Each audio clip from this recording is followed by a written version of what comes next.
Манай Монгол улсын дэд үтцийн эрх зүй 1980 оноос шинжлэхдээ. Өнөөдөр чи 2026. Ягаад шинжлэхдээ гэвэл өнөөдрийг хүртэл Монгол улсад том мегацлын бүтээн байгуулалтууд ерөөс амжилттай яваагүй. Оюу толгойг Канадууд анх орж ирээд Туркоос ил орж ирээд анх манлайлж барьж өгсөн. Сүүл хил хамтаа 3 төмөр зам.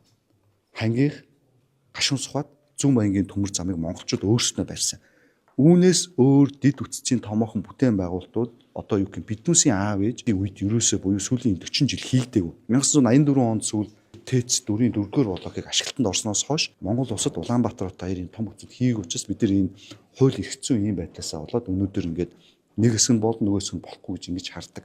Би өөрөө өмнө оюутлогоо цаашаандын салхин системийн хүлээлцтэй уул уурхайн төслүүд би Вагнер азд байсан, бодит байсан. Ажиллаж байхад яг л ийм асуудлууд гардаг байсан.